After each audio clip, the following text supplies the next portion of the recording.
It's 4 p.m. Mountain Time, and that means it's time to talk El Paso with Andrew J. Polk. Thank you all so very much for joining us here for Talk El Paso, airing live on News Radio 690 KTSM. I am your host, Andrew J. Polk. Thank you for tuning in, however you may be doing so, be it on air, online, live streaming through the free and reliable iHeartRadio app, or joining us over on the various social media pages. We're up on these days, Facebook.com/Talk El Paso, the Talk El Paso channel over on YouTube, Twitter @Talk El Paso, or Twitch.tv, Andrew J. Polk. However you may be tuning in, however you may be able to get out to it here, I mean, any of those places work, then if it works for you, that's the right place for you to be as we continue our dual constant missions to talk about the things that affect us here in the borderland, as well as really kind of at least have that kind of ability to have that here, because being able to talk about the things, really delve into the issues, and have the discussion amongst people who live, work, have experience, kind of, again, the amount of times I've been out in the world and thinking like, that was designed by someone that didn't actually have to do it, mostly with roadway projects. Yeah, that's why people who live there actually need to talk about it, case in point kind of thing, as there's a lot going on in our community, and I don't think not talking about it is going to serve us any better. So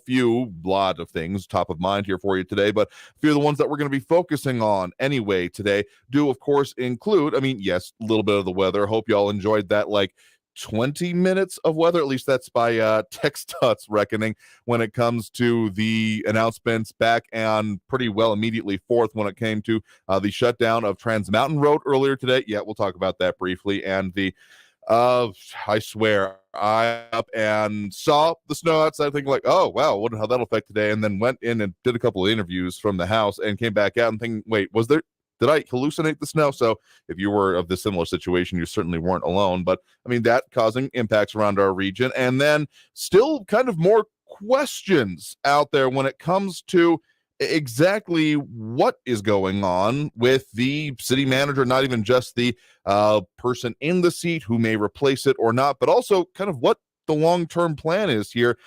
We often rely on our news partners over at KFOX 14 to delve a little more into. I'm often essentially chained to this desk here, so going out, sticking mics in people's faces, I get to do so on occasion, but we really trust them to do that kind of thing. And some interesting questions still remaining unanswered when it comes to what is going on with that. Sure, we had that bombshell city council vote earlier this week, as we all have Ida Beza Gardner and Sean Gardner. Any relation?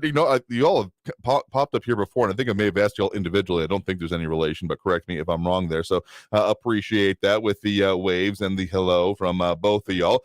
So, again, questions on what is going on, and if there is an end game, what kind of next steps will be when it comes to the city manager, or even just the position itself, which has been a little bit more than it's been a frequent enough question that we brought up on this program. It's worth delving into. Sean Gardner, clarifying no relation. Appreciate that here. Just don't usually see y'all names next to each other like that, but a lot going on elsewhere in the state as well. We do have some interesting recommendations that have come out from the Texas Teacher Task Force on what exactly are they hoping or expecting can or should be done to deal with those, among with many other issues affecting public education here in the state. We had talked about that being established earlier in the year, and we've had some notable examples of things being done regionally, particularly New Mexico is also Austin Redfern. Good afternoon, Andrew and radio audience friends. Appreciate you chiming in there as well, giving the example of how you can do so during the show. I think we're still battling some of those phone line demons, so we should have the calls up a little bit later on the program as we usually do. At least they seem to be working yesterday. Hopefully this weather hasn't been causing any other monkey wrenches or wrenches wielded by monkeys in the system. Anyway, so yeah, Texas Teacher Task Force recommendations, some of which could have been filed under, pay me the money and I'll come out with the same kind of recommendations, but delving into them, and always a good conversation comes out of that, as well as more body cams are present in both local and national law enforcement, and particularly immigration enforcement in our area. So what that kind of means and what those impacts could be, including some of the questions coming forth, more than a few of the things that we're going to be focusing on with y'all today, as well as, again, phone calls and the comments a little bit late in the program as we do. So let's dive right into it. Yes, as was pretty much on everyone's mind, we had snow in the borderland. Yes, it's March, and that makes it very weird overall, but the very least, when I actually got out the door, closer to midday on my end, didn't see a scrap of it around, except, higher elevations in the Franklins. It has some of those delays going on. We're still under those wind advisories for a while longer until a couple hours after the show here today. So just drive safe, be safe out there. The kind of case in point and reason that's beyond that y'all have experienced it, that's worth bringing up here, that I think it was around 8 a.m. today that TxDOT announced that due to the inclement weather, that Trans Mountain was going to be shut down. Frequent occurrence, of course, not at all surprising, because if we're getting the worst of it, it's usually up there in the higher elevations. But the weird part is, or at the very least, I think the maybe kind of ending up being snarky part, is that TxDOT then said, roughly, don't quote me on this exactly, but about 20 minutes later, they said, okay, no, it's open. And sure, that's good. But the part I think they were getting about that, saying that, if you don't like the weather in El Paso, wait 20 minutes. Here, quoting exactly. So 8 hours ago, as of right now, traffic alert, Trans Mountain now closed due to worsening conditions, limited visibility, and hazardous driving conditions. I mean, there was flurries from their traffic cameras, snow on the road. Probably a good idea. But then 7 hours ago, I think it was technically about 20 minutes later, they said, conditions rapidly improving, so we are keeping Trans Mountain open after all. Don't like the weather in El Paso? Wait 20 minutes and it'll change. That is the direct quote from their Twitter there. And of course, John Browson mentioning, yes, it snowed on the east side. I think it got just about everywhere there. And also George Zavala, good afternoon to you as well, chiming in there, and Louis Pinato as well. So yeah, it's the main reason I want to mention it, that kind of semi-snarky, okay, we know what we just said, but come on, it's rapidly changing. And yeah, point, if anyone still has snow in their yard that isn't like deep in shadow, or you put it in your own freezer, I'd kind of love to know about it, wondering what kind of interesting little microclimate you have in your exact neck of the woods. Anyway, that's not, of course, the only or even main things going on today. But again, a very interesting couple of things that really focused on by our news partners over there at KFOX 14. Article title out technically late yesterday, but Mayor Leeser and Rep. Kennedy declined to comment on decisions to fire El Paso city manager. Now, this has a confluence in a couple of ways. A, the major conversations we've been having on city governance and the priorities, what is or has already been on ballots, what's coming up on it. But that, again, bombshell vote earlier this week to fire, or technically give the 120 days of notice of intent to terminate to Nato Rivera wore his snow sandals. That just got me there for a second. But again, the notice of intent to terminate does leave a few other questions, such as, okay, is there going to be someone like announced as the interim city manager? In the meantime, is he going to depart earlier? Not that I expect that by any means. He's got, again, a very cushy contract, as we have discussed, which is not a knock on him by any means, though does raise additional questions about the city government side of the negotiation on that, but I'm sure we'll delve even further into that. But so our news partners at KFOX 14, in the confluence with other things, there was a public safety kind of open house forum meeting, etc., that happened last night, very much in relation to the kind of other statements and comments we've been talking about issues with juvenile violent crime recently, including the amount of armed incidents that seem to have been piling up in this immediate area, in our broadcast area, and very specific areas of around El Paso. So during part of that meeting, there were arrivals. I mean, a lot of it ended up being hosted by City Rep Salcido, if I'm not mistaken. Yes, Rep Isidel Salcido is noted by our news partners at KFOX 14. We do have that the Mayor Oscar Leeser and Rep Brian Kennedy that arrived to the meeting a little bit later. So KFOX 14 reporter Giovanni Carrillo went to that meeting and tried to ask a couple of questions of the mayor and Rep Kennedy. Specifically, Carrillo asked Leeser why he issued the tie-breaking vote to terminate Gonzalez's contract. Noted by the article here, Leeser, who was walking late into the meeting, said, quote, "I'm not here for that." Before Carrillo could finish the question, Carrillo proceeded to ask Leeser again if he could explain his vote. The mayor's security guard got in between Carrillo and Leeser and said, "No pick, not right now, man." And further got told that, saying the mayor just said, "No, thank you," and went into the other part of the meeting. And then Rep Kennedy, according again to the article and our reporting there, came in a little bit later, a few minutes after the mayor, and repeatedly in response to reporter Giovanni Carrillo's questions, asking why he voted to fire Carrillo, and responded the same way, saying, I don't discuss personnel matters. Carrillo then quoted here himself as saying, I understand you can't discuss personnel matters, but a lot of your colleagues are speaking out publicly. Can you tell us why you are not? And Kennedy said, because I don't discuss personnel matters. And to the final question, kind of asked that, I don't discuss personnel matters at least once or twice more, including the phone messages, including that sent to Representative Molinar, who was one of the other sponsors of that item on the agenda that ended up being the item that saw this actually come through. The vote happened because of that. What was it? Item 23, give or take, on Tuesday's agenda. So, yeah, there are still more questions, including the questions that they had, that I guess other reported, including Jonathan Mejia, in order to find out why they voted to fire Gonzalez. And there are questions about what will even happen with the city manager position altogether. So I'm bringing this up in particular, and maybe at a little bit more at length than I would, because of one of those calls we had earlier this week that is still kind of, well, these lack of answers leads to this type of speculation being more available, if not rampant. The idea of not knowing, okay, I mean, there's a few things that were suggested. I want to say that was Tuesday. It would have been Tuesday from one of those callers. The last caller we took of the day, if I'm not mistaken, about is there scapegoating? Is there other sea changes going on? All of these things are still kind of nebulous in my mind. I mean, I'm sure y'all have, and many different ones do, and I do myself, some suspicions about what is or isn't going on the back end of this, but it's still would like to know a little bit more specificity, and we're still talking about what will happen next. That just kind of lends itself to it. So that's one of the major things, of course, going on today, and a lot of response going on there, including Renato Rivera saying, truthfully, don't blame the city manager. Remember, we hired him. He didn't hire himself. I will fully agree with that statement. Don Browson and stating once again, no city employee should make over $400,000 a year. Yeah, that was one of the more constant gripes, I will say, at least in our discussions and in other places online that I have seen. And Louis Pinato saying Gonzalez will get some unemployment pay, poor soul.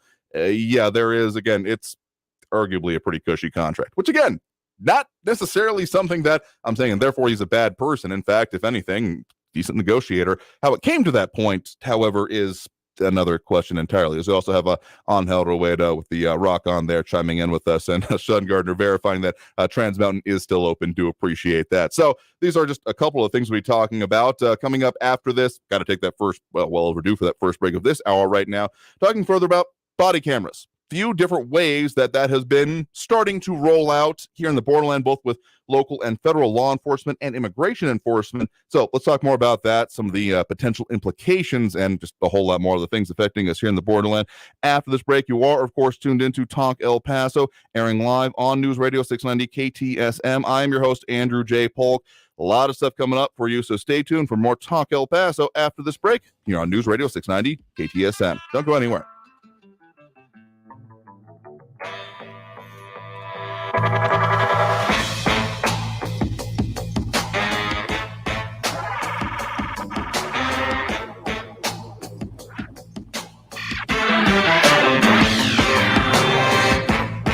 Traffic all day. News Radio 690. El Paso police still had an earlier accident, Loop 375 Expressway eastbound at the UTEP exit ramp. On Trans Mountain westbound at Gateway North, a disabled vehicle's blocking the right shoulder. Injury accident reported Wrestler Drive southbound at Red, and a crash reported westbound Sunland Park at Donovan Drive. Kerry Edwards, El Paso Traffic. This report is sponsored by Our American Stories. Flight is a relatively new invention, all things considered, and we'll have the story of the two men who made it possible, the Wright brothers. Be sure to catch this week's edition of Our American Stories on the iHeartRadio app, Apple Podcasts, or wherever you get your podcasts. Finding great people to hire is like trying to find a needle in a haystack. It's pretty difficult, right? Well, ZipRecruiter has mastered finding a needle in a haystack, so they take it to the next level. They make hiring so simple that it's like finding a needle in a needle stack. And that's why you should try ZipRecruiter for free at ZipRecruiter.com/radio. Here's what it's like to use ZipRecruiter. They have so many qualified candidates that it's easier to find the right ones for your roles. In fact, 4 out of 5 employers who post on ZipRecruiter get a quality candidate within the first day. That's a lot of needles. So how do they do it? ZipRecruiter's powerful technology sends you candidates who are a great match for your job, and you can even invite your top choices to apply. So if you want less hay and more needles, head to ZipRecruiter. And right now, you can try ZipRecruiter for free. That's right, free at ZipRecruiter.com/radio. That's ZipRecruiter.com/RADIO. ZipRecruiter.com/radio. ZipRecruiter, the smartest way to hire. Planning a spring getaway? This month, get 40% off Rosetta Stone's lifetime unlimited subscription and explore the world with bite-sized lessons in 25 languages, from Spanish and German to French and Korean, and even Portuguese and Turkish. Rosetta Stone prepares you for real-life conversations and will have you talking from your very first lesson. So visit rosettastone.com today for 40% off and get ready for the trip of a lifetime. Offer ends March 22nd. Rosetta Stone, how language is learned. I'm Scott Trout, attorney and CEO of the domestic litigation firm Cordell & Cordell. We help men deal with the life changes triggered by divorce, such as child custody and property division, among many others. But life changes also occur after divorce. These changes can make parts of your existing court order irrelevant. If you feel a modification to your court orders might be necessary, talk to us at Cordell & Cordell. We're a partner men can count on. Schedule an appointment with one of Cordell & Cordell's Dallas-Fort Worth area attorneys. Offices in Dallas, Fort Worth, and St. Louis. CordellCordell.com. I loved playing high school sports. I loved the competition, the camaraderie, the bands, the crowds, all the pageantry, and I wanted to keep playing. But I graduated. No colleges called, and neither did the pros. So, to stay close to the game I loved, I decided to become a high school official. You know, a referee. When I played high school sports, I learned the importance of integrity, good sportsmanship, and respect for the rules.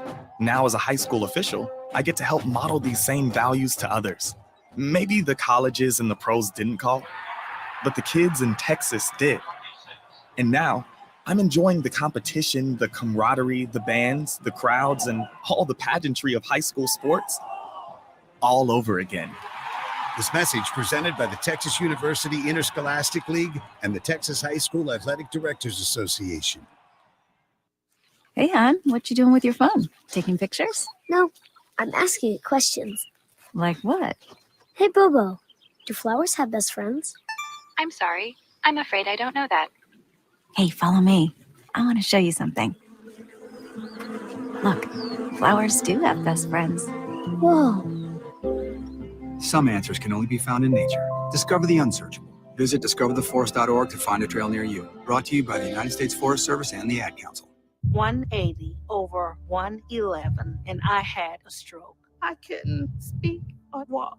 This is high blood pressure. Get back on your plan. Go to loweryourhbp.org. Brought to you by the American Stroke Association, American Medical Association, and the Ad Council. El Paso's News Radio 690 KTSM. Live from the KTSM AM 690 studios, it's Talk El Paso with Andrew J. Polk. To be a part of the show, follow on Facebook at facebook.com/Talk El Paso. Now here's your host, Andrew J. Polk.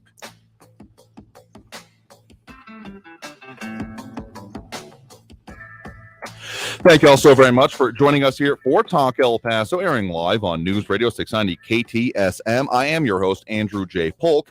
Thank you for tuning in, however you may be doing so, be it on air, online, live, streaming through the free and reliable iHeartRadio app, or joining us over on the various social media pages we are up on these days, facebook.com/Talk El Paso, the Talk El Paso channel over on YouTube, Twitter at Talk El Paso, or twitch.tv, Andrew J. Polk. Again, whichever ends up working out for you, giving you the things that you need to be able to participate in the programming we have.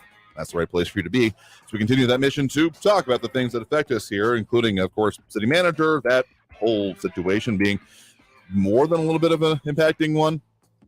Even if there are more questions, with John Brazelton saying, in fact, no city employee should make over $300,000 per year, and that includes superintendents of school districts. So I mean, I guess you're saying just you don't want that position to be either. Not a city position, or at least under city government anyway.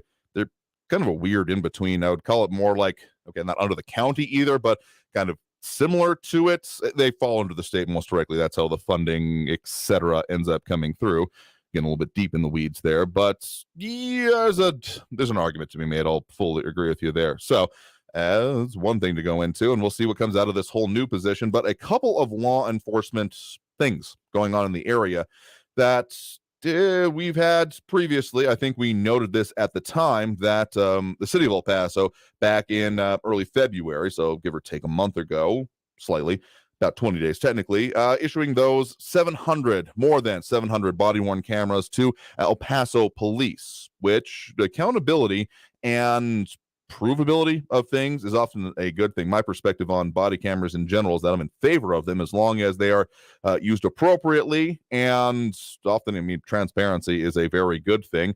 And in studies I've seen and ways that I've seen this used in other places, kind of the sum totals ends up being that there's like a drop in actual complaints against officer, at least the ones that are provable or not, because if there's, it's he said, she said kind of situation, having evidence, it's often a good way to end up proving that or not, but maybe that's just me believing that. So that's a decent thing. But now, as is further noted by our news partners over at KFOX 14 in a special report that do believe ended up airing yesterday, they are now actually going to be having more body cameras available for Border Patrol, among other things. So Ariana Para, who was, do believe, the reporter that was actually at City Council for our news partners there at KFOX 14 earlier this week, looking at that and those potentials, kind of what the questions come along with it, doing some ride-along type of situations, which I'm hoping, just kind of as a sneak preview, that we'll be able to do something similar to that on this program. Okay, and I'm not going to like take you all along. We don't quite have that kind of a setup. It's feasible, but let's just say I don't have the technology, at least in front of mind of me, to do that. Anyway, we might be bringing you stuff from that kind of a situation. But what she was specifically, again, our Ariana Para with our news partners there at KFOX 14, going along to actually see how some of this is being implemented, the use of body cameras, that is, and what that kind of goes towards. I mean, we've got, okay, I've just heard personally from Border Patrol agents, those in the same kind of area that I've known personally, etc., about how overwhelming this job has been recently. There's a whole lot of reason that whenever we discuss, particularly the policies, when leadership shows up, of all levels, frankly, that I still give a decent amount of credit to those individuals on the ground dealing with this at the front lines, because they're not the ones making these policy decisions. They're the ones having to deal with it. And the fact that they're still willing to do it, given all that is, it doesn't really matter what your perspective on the policies are. You have to admit there's been a lot of changes, backs and forths over months, years, pick a time frame. So still give a lot of credit to them and being able to do this. So a tool that also does have questions about how it's going to be administered is these, body worn cameras. And so, I mean, a lot of, similar kind of things put there in the story, including, the 268 miles of the U.S.-Mexico border that falls into the El Paso Border Patrol sector. Another thing we're hoping to do is talk with the new Border Patrol chief once it comes out. But the idea of having these body-worn cameras, particularly since there are occasions in which, agents in the fields may not have someone with them. So not another corroborating reference or perspective coming from this. And so this both is a kind of an accountability thing, making sure things are done right, but also very, I think, crucially, can be used for evidence gathering. And that probably more for the federal and immigration law enforcement side of things, I see as definitely a pretty critical thing. And it's also noted that they're always on, but not always recording. And the camera activates, begins to save footage starting 2 minutes before the activation of the camera, according to a press release from U.S. Border Patrol. So there are new protocols, new things that are coming into place with this, but it's also, it's similar to when agents draw their weapon is the way they ended up putting it there. So the greater collection of evidence, the greater collection of and ability to have that, it may already be used in prosecutions as part of it. And that also is I think that's a pretty critical component, to be honest with you as well, because among other things, that we have all of, like, say, the incident yesterday we mentioned with that stash house that was found not quite like, I think it was near 54, but kind of in the northeast area, north of Fred Wilson for sure. Two of the individuals that were apprehended as part of that are now going to be charged as the smugglers in the more than 50 people that were found crammed into a garage there in that northeast area. Just not good things going on there. So being able to, even from just initial kind of encounters, figure out, okay, what do things look like? Is there like someone in that kind of situation looking like they're in charge? Probably a good thing. And Angel Rueda saying, yeah, that's usually every day working solo. And yeah, not great situations that we have coming from that here in our region. I got to be honest with you, even though there are about 2,000 Border Patrol agents in the El Paso sector, as noted by the article on this. But also coming along with that is the fact that the El Paso sector covers quite a lot of area.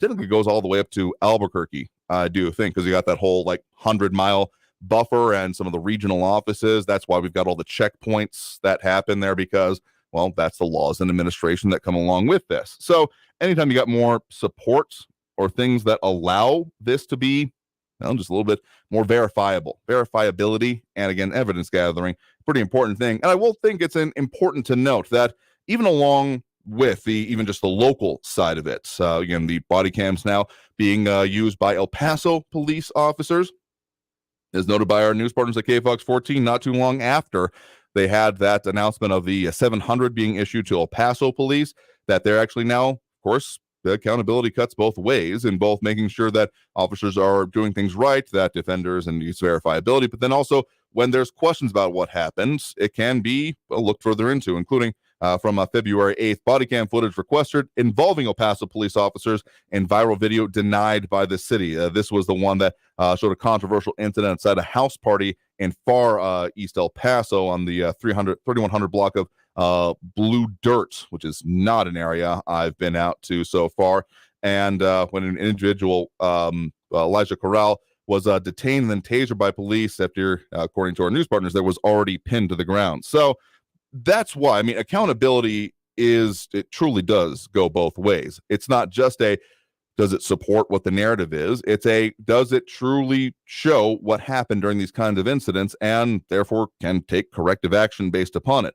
And there's continuing debates on this. I remember sitting in county commissioners some years ago when there were questions about when the sheriff's department was going to be deploying these for their own officers and if it was a good idea or not. In those cases, there was kind of a similar situation, at least if remembering it correctly, of a kind of always on but not always recording. Sheriff Wiles, among other things, was concerned at that point in times of, say, sheriff's deputies sitting vehicles discussing personal matters because, let's be honest, sometimes there's a lot of hurry up and wait that can come with it. Even if there's a popular idea of always hard charging, it doesn't quite work out that way in reality, or at least from some of the ride-alongs I've been on in my career and past.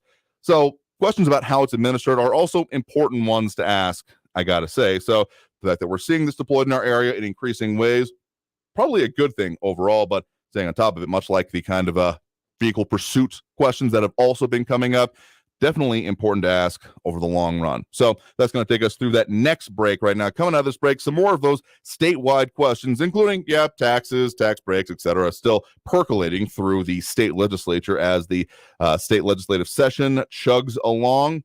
Then also some questions about what's going on with teachers and what are the recommendations that have come out of that, and where can maybe some of that surplus be applied. So talking about that and a whole lot more after this break. You are, of course, tuned into Talk El Paso, airing live here on News Radio 690 KTSM. I'm your host, Andrew J. Polk. Phone calls, all that a little bit later, or comments coming in that we'll get to and delve in a little bit further along here. So stay tuned. More Talk El Paso after this break on News Radio 690 KTSM. Stay tuned.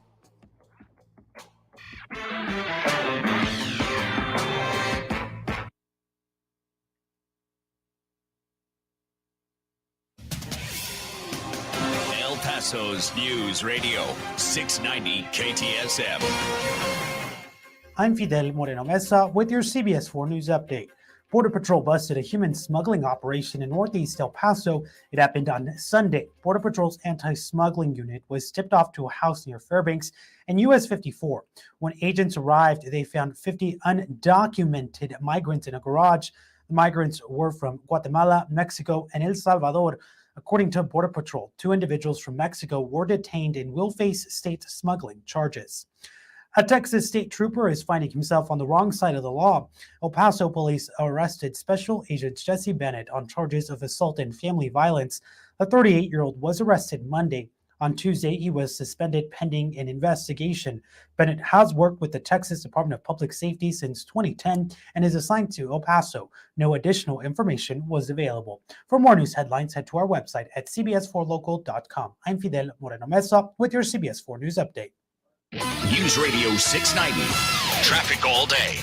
Eastbound on Trans Mountain after wrestler a stalled vehicle is blocking the left lane and left shoulder. I-10 eastbound at Lee Trevino Drive, a stalled vehicle up on the right shoulder. An injury accident reported southbound wrestler at Red, and slow traffic on Montana Avenue is already starting out between Hawkins and Lee Trevino with 5-minute delays. Carrie Edwards, El Paso traffic. From the KFOX 14 Severe Weather Center, I'm Chief Meteorologist Brad Montgomery. The windy conditions are going to be dying down later on this evening. Wind advisory through 8 p.m. Still cold with those gusty conditions. Grab that coat or jacket heading out for tonight. Also for tomorrow morning as we get down into the 30s. Milder for your Friday with highs in the lower 60s and breezy conditions with 60s and 70s for the weekend. From the KFOX 14 Severe Weather Center, I'm Chief Meteorologist Brad Montgomery. This report is sponsored by Blindster.com. Hi, I'm Kyle at Blindster.com. Since 2010, Blindster has sold millions of custom blinds, shades, and shutters to satisfied customers across the country with 20,000 5-star reviews and an A+ rating from the Better Business Bureau. Custom blinds at low prices and free shipping. Blindster.com. My friend and I are taking a trip to Mexico this year, but neither of us speak Spanish. So we downloaded Babbel and started learning Spanish fast.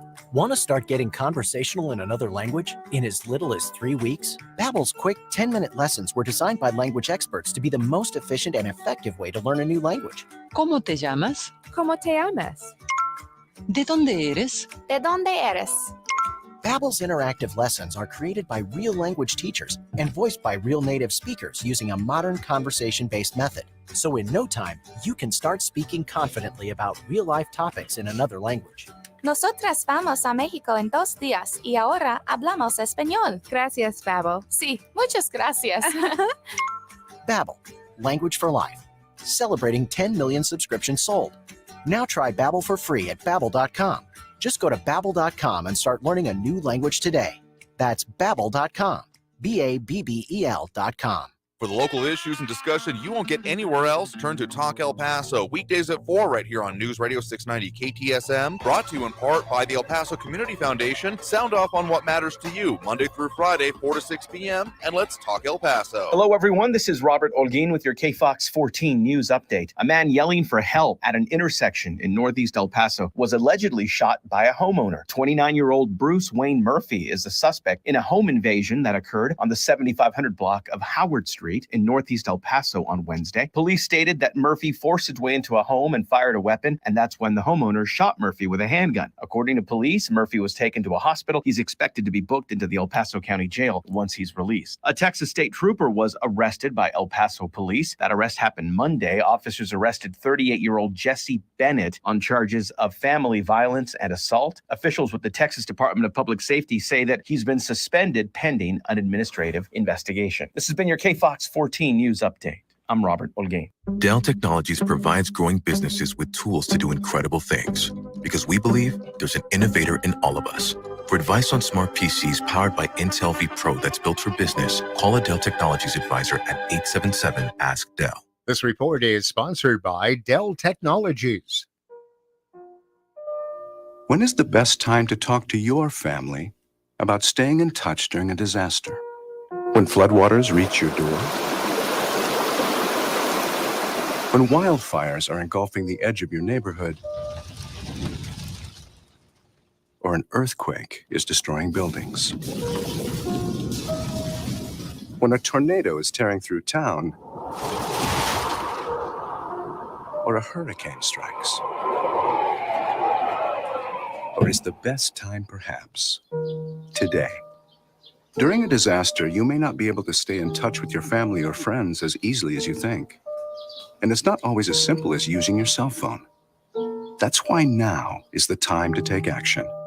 Go to ready.gov/communicate and make your emergency plan today. Don't wait. Communicate. Brought to you by FEMA and the Ad Council. News on the hour and a half. Traffic and weather all day. I don't watch television, so I get all my news from you. News Radio 690 KTSM. News Radio 690 KTSM. Live from the KTSM AM 690 studios, it's Talk El Paso with Andrew J. Polk. To be a part of the show, call 915-544-KTSM or follow on Facebook at facebook.com/Talk El Paso. Now here's your host, Andrew J. Polk.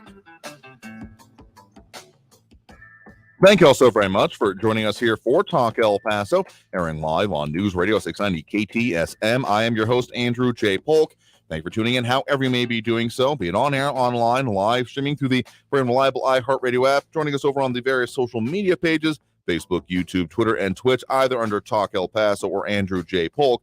On pretty much all of those. In fact, we just updated the YouTube URL in case any of y'all were having any difficulty getting over there. It is now, finally, instead of a mishmash of numbers, at Talk El Paso. Took a minute to get that going there, apparently, but that is set and that is settled. So, again, if you're looking for us on YouTube, at Talk El Paso. Hopefully that won't be causing anyone any issues over there, but just in case you're all wondering, it's pretty well unified these days at Talk El Paso. I have Willie Jenkins chiming in there. Hola to you as well. And more commentary coming in on the whole body camera thing, as well as city manager. Sean Gardner saying on the idea of, body cameras, they need to be non-mutable also. Some officers have been known to verbally harass or intimidate and, of course, mute their cams so they can't be heard verbally abusing someone during body camera footage playback. And, well, okay, just let me complete the thought here with the other comment. John Browston saying, law enforcement at all levels deal with the worst of humanity daily. Bad vehicle wrecks, human violence on the streets and in homes. Do not get me wrong. There's not much that I really faults on the dealing of the mission that police have, but accountability is key. It's not just you do such a tough job, whatever you need to do it, because we also have laws. Fourth and Fifth Amendment come to mind here nationally, but also standards, and not to go like totally sentimental or comic booky on it here. Find it best encapsulated within the phrase, with great power comes great responsibility. We do give individuals who have, and gone through law enforcement certifications, hired by departments, etc., quite a lot of power over us in our individual lives. And so there can, and frankly should, be a lot expected of it here. And there is a give and take, a back and forth, both protection and, frankly, just make it streamline everything. Getting rid of complaints against officers that are not founded in reality, probably a good thing. Making it so that things can be seen and corrected or removed if possible, also probably an important thing. And then back on the city manager, Edgar Ortiz, saying, I know Tommy personally. He's a solid guy that earned every penny of his salary. The amount of businesses he helped bring to the city and money via taxes will be much greater than his salary. That being said, he'll be just fine. That's an interesting analysis, and it's a good. I'm glad he'll be doing fine. I mean, he's still got a better part of just on 2 days minus 4 months, 120 days, so 128 days. We're not gonna start a countdown or anything, just because that feels weird. And again, don't really blame him for doing the contract. Again, good hustle. I need to find myself a way to get a $400,000 plus job with a hell of a golden parachute. But again, questions abound on this and what comes next. And part of the reason we started the show off with this. So speaking of subjects that we have talked about, not totally infrequently, maybe this one a little bit less than others, but what is going on with Texas teachers, particularly with the juxtaposition, what was going on in New Mexico last year? They had that salary adjustments, different incrementation. And so Texas kind of at the same time did launch its teacher task force, looking at what should be done with these teacher shortages, etc. About this time last year, give or take, that was ordered by Governor Greg Abbott. As noted by El Paso Matters and further reporting by the Texas Tribune here, the task force said in a report released late last week that the Texas legislature, the Texas Education Agency, and school systems should prioritize enacting and fully funding these recommendations to ensure that every Texas school is staffed with effective, supportive, and committed teachers. And some of the recommendations, I'm not going to totally put this under the file, but some of the major ones, bullet points anyway, come from increasing teacher pay. Okay, fine. I couldn't help it. But then also looking at things like, I don't know what is actually required of teachers, like among other things, the hoops they have to jump through. But then also there's the whole thing with vouchers going on. That has been, or like school savings accounts, depending on how it's been implemented. I think like Texas is technically going or looking at, very much being touted by Governor Greg Abbott as a goal he wants to see during this legislative session. More on that way. And so not even just the teachers should get raises, but recommendation from the task force of increasing the basic allotments, which is how much each district gets paid per student, currently at about $6,100 for the, I believe it's the year. Couldn't be per day, otherwise we'd be swimming in it. Anyway, so that's one of the major more training and supports and better working conditions. So again, not gonna, at least for the bullet points here, call it totally a duh moment, but I think that anyone who has known, interacted with, even thought about teachers within the last ever may have been familiar with this. I've never met anyone that's saying, you know what teachers do too much of? Get paid. Yeah, they're just raking it in. Whereas any teacher I've actually known, like personally, not even talking about the ones that I grew up with, but much thanks to Mrs. Peeps, if she's listening out there anyway, for being my first El Paso teacher anyway. Very foundational in a whole lot of ways. Incredibly important for kids' education, the future of society, among other small subjects.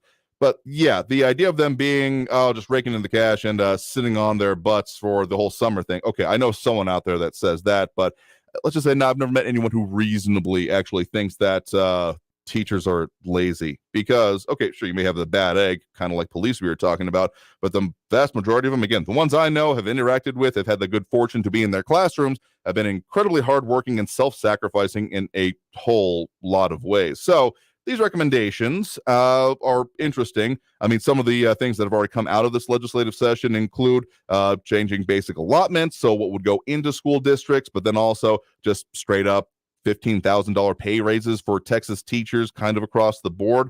But then also, I mean, like training and support, just the supplies. The amount of times that I heard from, again, teachers I know, or it's in their classrooms of, oh, I bought these supplies on my own, or like I got this because we need it in the classroom when I don't have that, or even just the list, like the way, just back when I was in school, the Kleenex kind of crept onto the list and like, please bring it and have it in the classroom because y'all going to be sniffling so much this year. That kind of like case in point there of the support needed. Frankly, I think another one that could probably come out of this would be the idea of being less top heavy, which may not totally be in line with the idea of having a major task force and study on this. I will say the task force did have a mix of both administrators and educators on this and putting out of these recommendations. But the fact that we're also looking at changes to how school finance even works or could be done, including not even just what is actually showing up in enrollment, but who is enrolled, like not even just who shows up day by day, attendance. That's the phrase I'm looking for. But being who was enrolled overall, and then the back end that comes along with that could have quite a lot of implications for how education happens in Texas. So we'll see what actually gets implemented. Again, it's worth noting that we do have that historic surplus that is already getting chipped away at. Don't make no mistake. It's not just sitting there waiting for a huge idea like this to come along. There have been other arguably huge ideas been brought forth there already. But I think they're at least worth focusing more on as schools, societies, particularly students, emerge from what happened during the pandemic and shutdowns, and a lot of ground to be made up. So even if this wasn't hey, teachers don't get paid diddly squat already kind of conversation, this might be a good time to look at upping that ante and making sure we have people that are good, qualified, and goodly qualified in these positions. So with that, we're going to go ahead and take that next break and open up those phone lines as we usually do at this point during the program. So if you want to get on the line, add your 2 cents. We have a lot of comments coming in, but then also those phone lines, 915-544-5876, 915-544-KTSM. Back after this break with more Talk El Paso here on News Radio 690 KTSM. Stay tuned.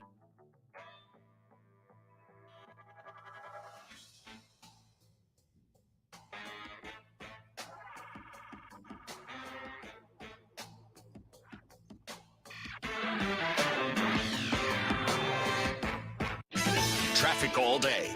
News Radio 690. Eastbound on Trans Mountain after Wrestler Drive, an accident's blocking the left lane and slowing traffic with minor delays. I-10 eastbound at Lee Trevino, a stalled truck blocking the right shoulder. An accident reported eastbound Edgemere at Rich Beam. Avoid the slowing there. Take TRS Day or Pebble Hills Boulevard as alternates. And Montana Avenue eastbound slow from Yarborough out to Desert Meadows with 11-minute delays. Carrie Edwards, El Paso traffic. This report is sponsored by Discover. Discover credit cards do something pretty awesome. At the end of your first year, they automatically double all the cash back you've earned. That's right. Everything you earn doubled. The cash back from trips, restaurants, all doubled. Seriously, though, see terms and check it out for yourself at discover.com/match. Paid for by government.com. Did you hear? A recent stash of $10 gold Liberty coins from the 1800s has been found. These gorgeous gold coins are as bright and shiny as the day they were struck in the late 1800s, and less than 50 of these gold coins are available. Coin experts are calling this gold find an incredible opportunity. Call 1-800-456-2466, and you are guaranteed a $10 gold Liberty coin minted by the U.S. Mint in the 1800s. But with extremely limited availability, you must call now. These gold Liberty coins from the 1800s are still in uncirculated condition. That is history you can hold in your hand.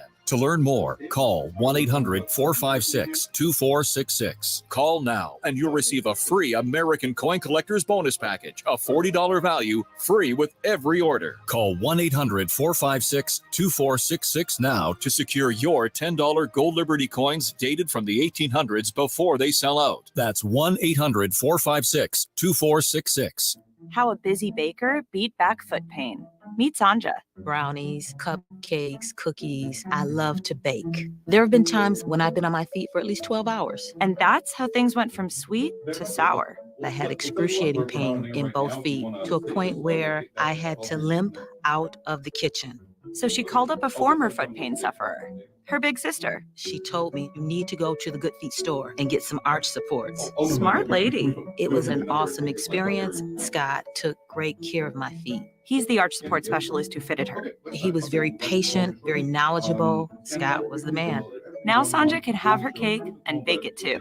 Oh yeah, my feet are very happy now. You're gonna have to make some cookies for Scott. I've already done that. Of course you did. See how arch supports work for you. Stop in or schedule your free fitting at goodfeet.com. Airway Boulevard at I-10. Need weekend plans? Check out what's happening at your local Lowe's. Weekending at Lowe's gives you and your family the opportunity to make them your weekend destination with free events, workshops, and more. Visit Lowe's.com/events for this month's full lineup. News Radio 690 KTSM El Paso. Live from the KTSM AM 690 studios, it's Talk El Paso with Andrew J. Polk. To be a part of the show, call 915-544-KTSM or follow on Facebook at facebook.com/Talk El Paso. Now here's your host, Andrew J. Polk. Thank you all so very much for joining us here for Talk El Paso, airing live on News Radio 690 KTSM. I am your host, Andrew J. Polk. Okay, looks like we're getting some of this phone stuff figured out, or at the very least we're brute forcing it, so the phone line's just filled up. But if you want to try calling in during the show, of course that number to do so is 915-544-5876, 915-544-KTSM. Of course, a lot of ways to interact beyond the phone line here. We've also got the social media, Facebook, YouTube, Twitter, and Twitch. And Willie Jenkins commenting on that, on the whole teacher situation and the task force recommendations we were discussing, saying, my father was an educator for over 35 years and taught and coached thousands of youth. The things that are done and not done today is sad. More training is needed, and teaching is a heart condition that should be compensated, but that can't be the only factor. It's an interesting way to put that there. Condition of the heart, I guess, kind of what you're getting at there, that you have to have the heart to be able to do it. And I feel kind of one of those overlaps, particularly when we're talking about law enforcement, is that you'd rather have, you want to make sure that's a good one, because a bad one can almost do a lot more harm than good, even just by just having warm bodies is not a solution. So I'll kind of agree with you in that way, but making sure that they can actually do it, because passion doesn't pay the bills immediately. And I mean, the situation we've heard about, not even just in Texas, but nationwide, of like second, even third jobs to stay afloat in order to stay with what they are passionate about is, well, that should probably be addressed. Anyway, let's get to at least a couple of phone calls or two here before we hit the top of the hour. Right now, we do have David on the west side here with us right now. David, thanks for joining us. How you doing, Andrew? I just wanted to mention that there's a lot of good teachers out there. I personally have only met one. I was on the quarter system back in the 70s. I have two children that have graduated. My daughter has a doctorate degree.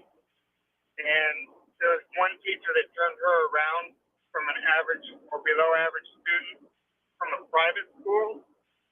That was when phonics was popular and everybody wanted to try and have their own thing and go through a discovery. But I honestly don't remember one teacher that really helped me, and I was an average student. So, I know that there's teachers that are worth not what they're getting, but a lot that are not getting what they're worth. Fair enough here in perspective. Yeah.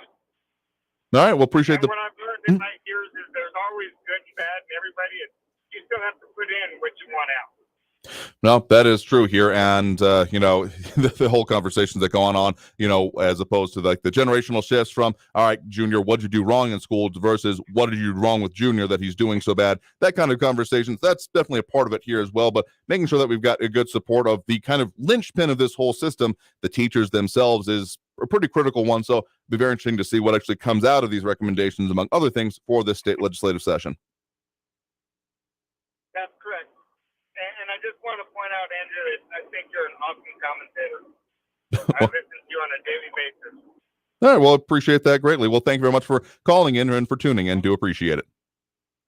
Yes, sir. You have a great day, sir. You as well. So with that, we're going to go ahead and take that next break right now. So if you want to call in, and you don't have to agree with me either, though, we appreciate, again, constructive criticism, praise, anger, as long as we're, again, like actually talking about the things. That's the thing I'm most important to me and I'm most focused on. So we'll go ahead and do that after this next break and the top of the hour news. So again, that number, if you want to get on the line, is 915-544-5876, 544-KTSM. Back after this break with more Talk El Paso here on News Radio 690 KTSM. Stay tuned.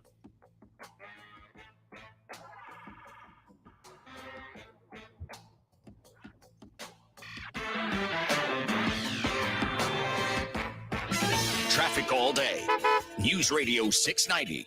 Eastbound on Trans Mountain after Wrestler Drive, an accident's blocking the left lane and slowing traffic with minor delays. I-10 eastbound at Lee Trevino, a stalled truck blocking the right shoulder. An accident reported eastbound Edgemere at Rich Beam. Avoid the slowing there. Take TRS Day or Pebble Hills Boulevard as alternates. And Montana Avenue eastbound slow from Yarborough out to Desert Meadows with 11-minute delays. Carrie Edwards, El Paso traffic. I'm Martin Hoke, the inventor of Navage Nasal Care, and I love Navage. I've told you about how your nose is the body's air filter, that Navage's powered suction will help flush out allergens, viruses, mucus, and germs, and that Navage will help you breathe better. But what do other people say about Navage? Like Josh, quote, "After walking around my whole life being a mouth breather, I was excited to try Navage. I read the directions carefully, pressed the button, and oh my gosh, what a sensation. So much mucus, so much crud, but oh sweet, merciful air I can finally breathe you through my nose. Never have I ever taken such an amazing breath in my life. This is a life changer," unquote. He's one of over 100,000 online reviews praising Navage, the all-natural solution trusted by over 3 million people to help you breathe better, sleep deeper, snore less, and stay healthier without drugs. Navage is available at Walmart, CVS, Walgreens, Target, Rite Aid, and online. Navage, Navage, clean nose, healthy life.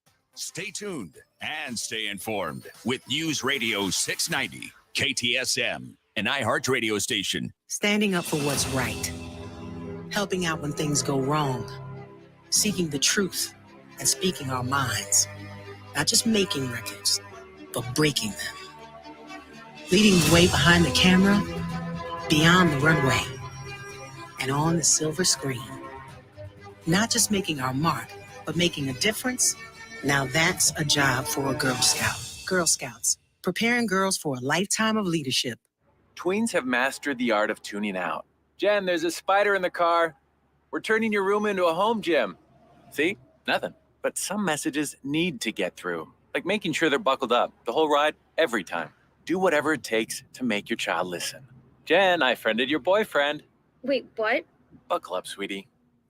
Never give up until they buckle up. Learn more at safercar.gov/kidsbuckleup. A message from the National Highway Traffic Safety Administration and the Ad Council. News on the hour and a half. Traffic and weather all day. Keeping you informed and up to date. El Paso's News Radio 690 News KTSM. On the hour and a half. Traffic and weather all day. News Radio 690 is KTSM AM El Paso, an iHeart radio station.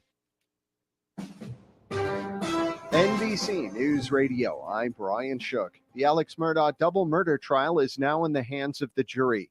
The once wealthy, high-profile South Carolina lawyer is accused of murdering his wife Maggie and son Paul in 2021. The prosecution claims Murdaugh was about to be exposed for stealing millions from his clients and committed the murders to gain sympathy. President Biden says he plans to visit East Palestine, Ohio at some point following a toxic train derailment last month. Following a meeting with Senate Democrats, Biden said he speaks with officials on the ground there on a regular basis. He added lawmakers are working to address rail safety issues through legislation. The Biden administration is demanding Russia release former U.S. Marine Paul Whelan. There is a proposal on the table. We want the Russians to take it. National Security Council spokesman John Kirby said the American who's been detained in Russia since 2018 deserves to be home with his family. Secretary of State Antony Blinken spoke to his Russian counterpart Sergei Lavrov about Whelan during a G20 meeting in New Delhi, India. California Governor Gavin Newsom is declaring a state of emergency in multiple counties due to the recent storms. Julie Ryan reports. The State Operations Center is helping coordinate round-the-clock operations to help as residents continue to dig out. The governor has also directed CAL FIRE and the California National Guard to aid in search and rescue operations to help bring stranded residents to safety. That's Alicia De La Garza with Cal OES. She also reminds residents that conditions are still unsafe. These storms continue to be dangerous and pose a threat to communities throughout our state. The State Operations Center is asking residents to listen to warnings and evacuate if told to. The investigation into a close call at Boston's Logan International Airport is expanding. The NTSB is joining the FAA. You're listening to the latest from NBC News Radio. Jalen Carter is back at the NFL Combine following his surrender over the crash that killed his Georgia Bulldog teammate, New Jersey native Devin Willock. The star defensive tackle responded to misdemeanor charges related to the January crash that also killed recruiter Chandler LaCroix. Carter and LaCroix were allegedly street racing, and Willock was riding in LaCroix's vehicle. The Speaker of the Iowa State House says he does not expect legislation banning gay marriage in the state to make any progress. It's what Republican House Speaker Pat Grassley told the Des Moines Register this week when asked about a bill now filed by 8 GOP House members. It would turn the clock back to the time before a 2009 state Supreme Court decision made Iowa one of the first states to legalize same-sex marriage. Grassley also said he does not expect a Democrat-filed bill codifying gay marriage in state law to go anywhere either. I'm Cooper Banks. New Jersey's governor is highlighting his proposed record increase in state aid funding to schools. Scott Pringle reports. Governor Murphy wants to allocate another $832 million for what he calls the best in the nation public K-12 schools. Strong public schools are a magnet for businesses who want to tap into this workforce. Strong public schools also protect the investments that residents have made in their homes. If Murphy's proposal gets signed off on, it'll be the 6th straight year he's increased state aid to schools, and that would mean a 30% increase in school aid during his tenure in office. A new record has been set for the most expensive football jersey ever sold at an auction.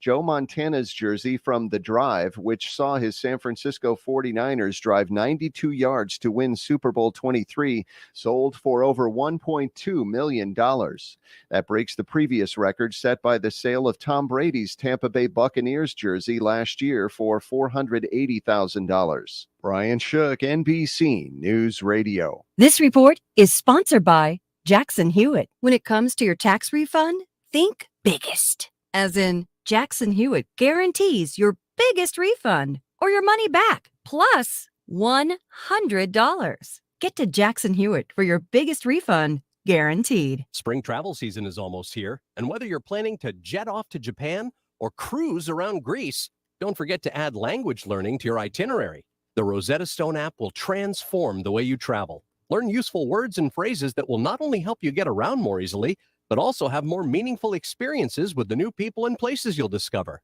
Through March 22nd, get 40% off a lifetime subscription to all 25 of Rosetta Stone's languages. Purchase today at rosettastone.com.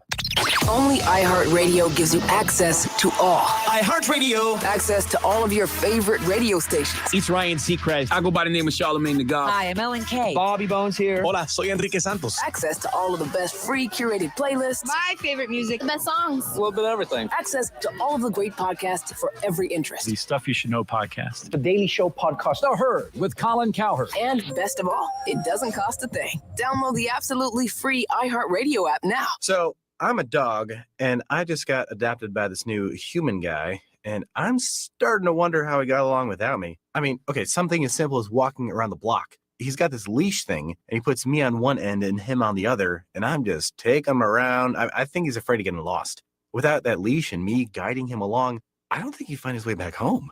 But it's kind of cute. A person is the best thing to happen to a shelter pet. Be that person. Adopt. Brought to you by the Ad Council and the ShelterPetProject.org. Why should you volunteer with Meals on Wheels? I never thought that 5 minutes could make so much difference in the lives of two people, but it has. Drop off a warm meal and get more than you expect. Volunteer at AmericaLet'sDoLunch.org. Brought to you by Meals on Wheels America and the Ad Council. El Paso's News Radio, 690 KTSM. Live from the KTSM AM 690 studios, it's Talk El Paso with Andrew J. Polk. To be a part of the show, call 915-544-KTSM or follow on Facebook at facebook.com/Talk El Paso. Now here's your host, Andrew J. Polk. Thank you all so very much for joining us here for Talk El Paso, airing live on News Radio 690 KTSM. I am your host, Andrew J. Polk. Thanks for tuning in, however you may be doing so, be it on air, online, live streaming through the free and reliable iHeartRadio app, or joining us over on the various social media pages we are up on these days, facebook.com/Talk El Paso, the Talk El Paso channel over on YouTube, Twitter at Talk El Paso, or twitch.tv, Andrew J. Polk. Always appreciate those that are willing to join in on the conversation as well. And in case we don't make that perfectly clear enough, we absolutely appreciate those that are willing to put themselves out there and add their 2 cents. Certainly not required. I mean, we are a radio show after all, and if you're just listening, at least appreciate y'all taking the time to try and be more informed about the discussion, things going on here. But if you want to put yourself on, can do so safely. If you're driving, do not be holding the wheel between your knees and trying to get the message out. It's fine. You're excused this time and every time that situation comes up. But for those that are, particularly those dropping those likes and reacts, we do appreciate, such as Jerry Hart, Amber Banda, Jim McCravey, Jennifer Favor Howell, Angel Ruedo, Robbie Flores, Sean Gardner, Flaco Jimenez, and more. We do appreciate it, as that helps us with all those algorithmic things, all the things that we try to do in order to have live local talk radio here in the borderland, and again talk about the things that affect us here. Also, Monica Cervantes and Ida Besa Gardner dropping those likes and reacts. We do appreciate a lot of comments coming in as well, so that's a good place to add your 2 cents on this and the other things that we've discussed or are also affecting us here in the borderland. But of course, that phone line open now, as we usually do at this point during the show. That number to call is 915-544-5876, 544-KTSM. Better way for those, say, currently in vehicles or otherwise not at a internet source, are able to do so. If you can do so safely, again, don't be non-hands free if you're in the car, basically, or if you're driving, just maybe don't. Anyway, if you want to get on there, 915-544-5876, 544-KTSM. So let's get to some more of those calls on the line. Right now, we do have Stephen on the east side with us here right now. Stephen, thanks for joining us. Hey, Andrew. Since you brought up the teachers and the schools, the way things work, I wanted to leave a couple points with you. Sure. You mentioned about schools being top heavy, and this is something that happens in healthcare. Mm-hmm. What you have is a lot of people who are part of the administration and part of running things, and they're not directly in the care of the patients. In this case, they're not directly in the care or help directly teaching students. And so a lot of the money and resources go to people who aren't directly involved. Mm-hmm. And it's like a lot of middlemen, let's say. And I think that's detrimental to the students. I think it's a money drain on the system. And so if there was a way to keep people more directly involved with the students, because a lot of times what happens is you may be a teacher for a few years and really you're in the trenches, and that's the most difficult part. Mm-hmm. But if you're smart and maybe you get some more credentials, those people move kind of up and out of the trenches, and they're a lot of times a lot of the most talented people. And so they kind of move out of working directly with the students, and they kind of escape that difficult task, and they're still getting paid and so forth, but not maybe as difficult of a job. And those are the people who are, some people consider them the lucky ones.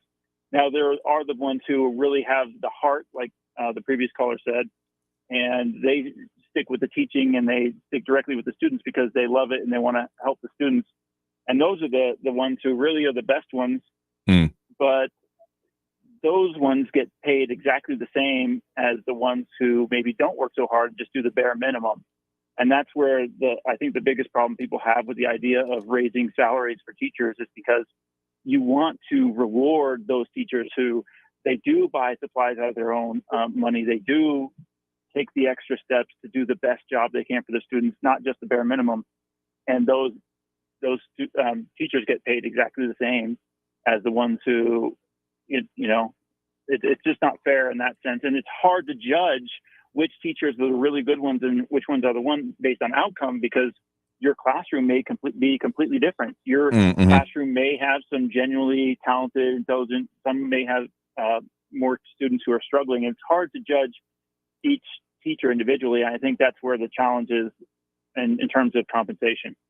I mean, yeah, that's definitely a factor. And I mean, that's been an ongoing conversation for a while now about, okay, how do you measure something as how educated is a child? Metrics certainly are important, but focus solely on metrics where we get the kind of, standardized test focus. I mean, I think I was one of the first sets of students to go under, what was it at the time? The TAAS test, TAAS. And then we've gone through TACS and TEEKS and whatever the way you put it. I forget what the acronym, I have no idea what the acronym is now, I'll be perfectly honest with you. And that being therefore leaned on as okay, let's see what we do. But then also when things start getting tied to it, like compensation, like what the school even gets in funding, gets a little bit complicated, and you end up with the situations of teaching to the test, or even the situations we've heard about more broadly about, say, fraud related to the test. Because if that's all that's being measured, just the student kind of starts falling by the wayside as opposed to just results, however that can be done. So there's a whole lot of problems there. And yeah, the fact that those end up being really the individual teachers like you're talking about, and yeah, the top heavy, whenever you start having more administration than those that are, say,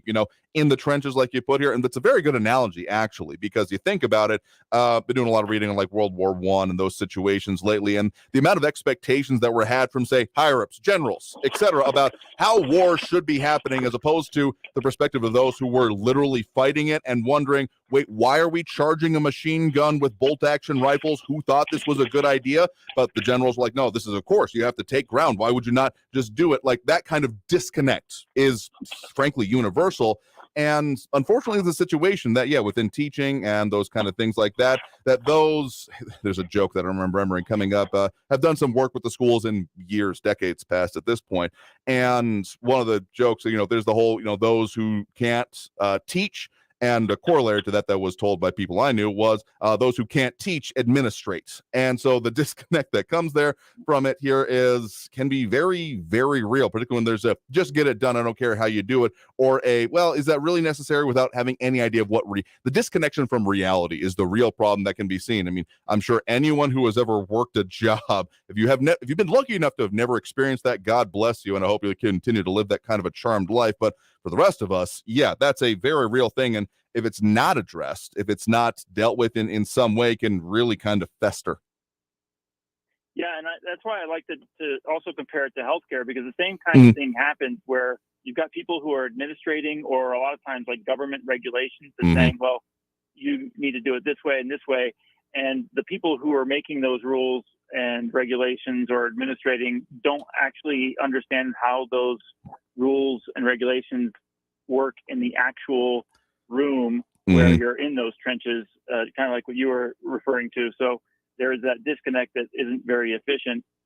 And then I also just wanted to finish off my comment with, this is probably one of the most important things that, I'm not saying I have all the answers, but it's something that's worth putting a lot of time and effort and potentially money into figuring this out, because it's the next generation. If we can figure out a way to properly educate the next generation and give them training and skills that will make them be successful in life. This is like one of the things that I think the left is correct on when it comes to the idea of systemic racism. Where does it really exist? It kind of exists in this situation where there are people who are in this cycle of poverty in inner cities with schools that are run by the government and teachers unions. They're poorly educated. There's poor discipline. And if you could just break out of that cycle of poverty, put some kind of effort and resources or school choice, something into that system that will change things and break out of that cycle of poverty, then I think that's where systemic racism, you can consider it existing. Of course, you can be any race and be poor in those bad schools, and it's just disproportionately race, but necessarily skin color. If you're happen to be Latino or white or Asian and you happen to be in that same school, you're going to have the same problem.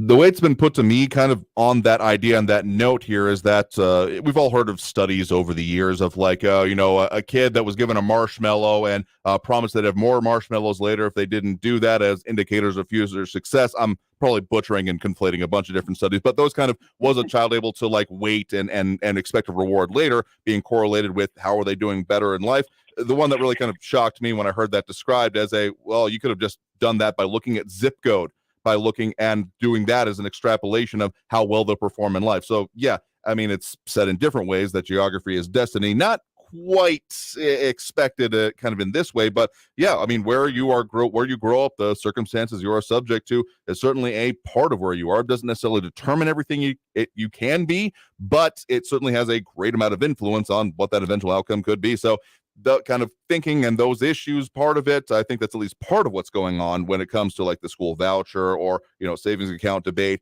And well, that's a whole nother kettle of fish, but it relates to that. At least I think so. All right. I'll leave the mic to someone else. Thanks. Sure thing. Thanks for supporting the call. Do appreciate it. And I think Calvin Williams not quite getting it, saying so children that don't like marshmallows have no chance of success.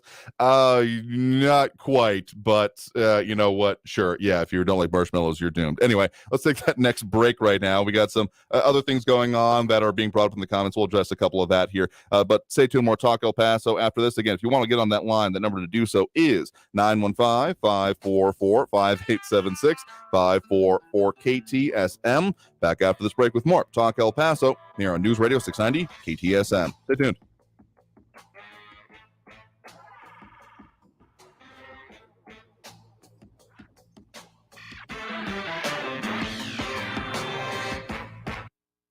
Traffic all day.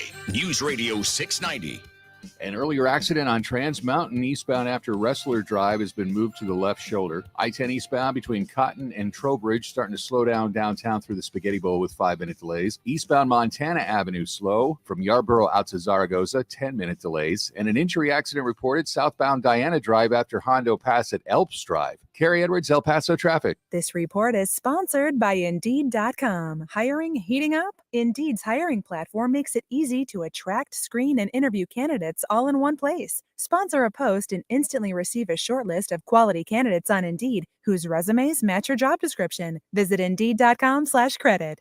Hey, good morning. You're heading to the airport, right? Yep, thanks for checking. I like the car. How long have you been a rideshare driver? About 3 years now. I really enjoy it. Isn't it hard to make money these days with the price of gas being so high? Not for me. I use Upside, the free app that gives you cash back for every gallon of gas you buy. Wait a minute. Are you saying you actually get real money back when you get gas with the Upside app? Yep, I get real cash back every time I get gas. Does that actually add up to anything? I'll make around $200 to $300. Wow, that's serious extra cash. I'm downloading the Upside app now. Download the free Upside app now to earn real cash back every time you buy gas. Use promo code DRIVE for an extra 25 cents per gallon bonus on your first tank. You can cash out anytime right to your bank account, PayPal, or a gift card for Amazon and other brands. Just download the free Upside app and use promo code DRIVE for a 25 cents a gallon bonus on your first tank. That's code DRIVE.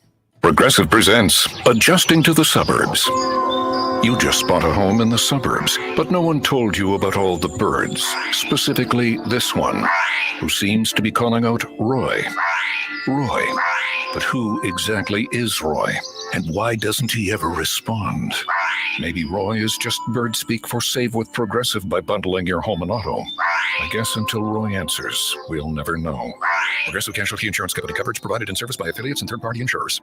Here's how we long for Skechers hands-free slip-in footwear. The world has gone hands-free. However, if you want to put on a pair of sneakers, you still need to bend down and help your feet in. Until now. Introducing Skechers hands-free slip-in footwear. You don't need to reach down to help your heel in. You just step into them and off you go. So what's the secret? Well, there's a special smooth comfort pillow in the heel that helps your foot slide into place. And they stay on just like a pair of laced-up sneakers. Get hands-free slip-ins at a Skechers store, Skechers.com, or wherever stylish footwear is sold. I adopted Bento in 2010 from a shelter. A lot of people know him as Keyboard Cat. That's just one adoption story that started at a shelter. Visit theshelterpetproject.org to find a pet near you. Brought to you by Maddie's Fund, the Humane Society of the United States, and the Ad Council. News Radio 690 KTSM. Live from the KTSM AM 690 studios, it's Talk El Paso with Andrew J. Polk. To be a part of the show, call 915-544-KTSM or follow on Facebook at facebook.com/Talk El Paso. Now here's your host, Andrew J. Polk. Thank you all so very much for joining us here for Talk El Paso, airing live on News Radio 690 KTSM. I am your host, Andrew J. Polk. Thank you for tuning in, however you may be doing so, be it on air, online, live streaming through the free and reliable iHeartRadio app, or joining us over on the various social media pages, Facebook, YouTube, Twitter, and Twitch, either under Talk El Paso or Andrew J. Polk. And, okay, this has been something I've been almost aggressively ignoring as much as possible, but people bringing it up, and there's a lot of anticipation of this. But as Calvin Williams mentions, Murdoch, apparently as the dude, he's now been found guilty of the murder counts for his wife and son, along with 2 other counts of possession of a weapon during the commission of a violent crime. So far afield from us here locally, and Ed Glore also chiming in on that. But I know a lot of people have been following that with bated breath. I know it's not very on brand for me, but I actually don't like watching like random, even big high profile ones like this outside of our community. I've sat through enough real ones right here that if I need to, I'm willing to do that. But these other ones, so yeah, that's important to you. Yes, he has been now found guilty. Sentencing to come there. Anyway, let's go back to those phone lines now. Again, if you want to add in your 2 cents there, the number to call is 915-544-5876-544-KTSM. A couple other comments I want to get to right before that there. Austin Redfern on the whole top-heavy, people not administrating, not understanding what's actually going on the ground kind of situation, saying that situation is true in every profession. Yeah, you get too high up and you start just disconnection from reality. Anytime I find something to be starting to get too disconnected from reality, whether it be this professional, whether it be governance, whether it be, like cryptocurrency, I never quite understood or got into NFTs, and I'm very glad I didn't, because it just seemed too removed from reality for me. So that's kind of a broad concept I'm talking about there that you can apply pretty broadly itself on. Yeah, if you're not actually dealing with reality, you're probably not going to have a good time. And Willie Jenkins kind of agreeing with that, saying it shows a true teacher finds a way to teach students. People learn differently. That's very true. I remember, again, ancient days when I was in school, that there was the idea of 3 different major learning styles. I'm sure there's a lot more part of it. Anyway, and Calvin Williams defending himself a little bit, saying couldn't stay away from the trial because of the mass coverage. Now I can start living my life again. Oh, wait, I never stopped. Good. Don't let this be what defines your life here. I figured the jury will end up doing what it is. Again, I've sat in on enough, well, not exactly jury deliberations. Never been impaneled myself, knock on wood. I keep getting called for jury duty, but I've had to report on them enough here that I've had my fill. I don't need to watch it on TV. Ronaldo Rivera also saying there are several problems with El Paso schools. Everyone is concentrating on the teachers. The process starts at home.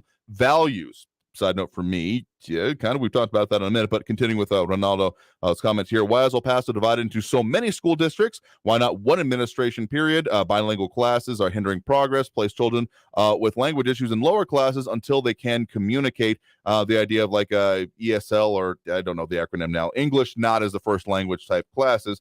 Sure, get them up to speed, but I would also argue that I don't think I totally benefited from the kind of Spanish and other language classes I was subject to. Very least I keep having to like relearn it every few years since, I mean, we're an English language station. I don't speak it enough conversationally to really keep up my skills. It's not like riding a bike. It is a perishable skill, at least for me. So I think we could be maybe better serving the community with that. But on the values part, yeah, expecting schools to teach everything a kid needs to know is just not reality unless you're part of a very specific and probably unicorn kind of situation there. Being a part of like your kid's upbringing, I thought was taken for granted, but I am increasingly wondering if I'm an outlier in those cases. Anyway, let's go back to those phone lines now. Again, that number to call if you want to get on the line, 915-544-5876, 544-KTSM. We do have Raul in the Northeast on the line with us here right now. Raul, thanks for joining us. El Paso's kids should be taught Spanish K through 12 so that a guy like you would know how to speak Spanish now. And you live in a community where a lot of Spanish speakers here, where you'd have more opportunity because you could speak to a large segment of the world. The winds blew down my neighbor's giant palm tree the other day, and it took 2 large trucks, a skip loader, 4 people, and several hours to remove it. I bet that cost my neighbor at least $300, if not more. And you know, our electric monopoly should invest some of its profits in burying power lines. I saw photos of a bunch of power lines that had been blown down. And in California, because PG&E didn't do it, it contributed to those fires, the Santa Ana winds and the dry conditions over there. Ended up bankrupting the company. But I guess they're still back in business one way or the other. Now, I'm all in on body cams for cops to encourage everyone to be at their best behavior. My dearly deceased friend, Jerome Tillman, told me that he and his kids were hassled by El Paso's police on several occasions. Scary things that happened to him and his kids. He was really quite upset about it. And blacks and minorities have been brutalized and murdered by cops for a long, long time. But the only difference is then we had the advent of the smartphone. So now we got them on camera. And yeah, we should have them on camera. You're approaching somebody, turn that thing on, and so that everybody's at their best behavior. Now on education, Republicans have been waging a war against teachers in public schools for quite some time now. They wanted to eviscerate public education with vouchers in charter schools. They're against public schools. I mean, they got a war going on against the schools. And they make up all kinds of nonsense. Schools aren't teaching CRT, okay? And they're not grooming kids either.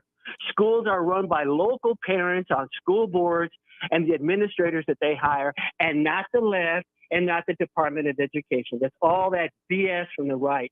And teachers have a very tough job.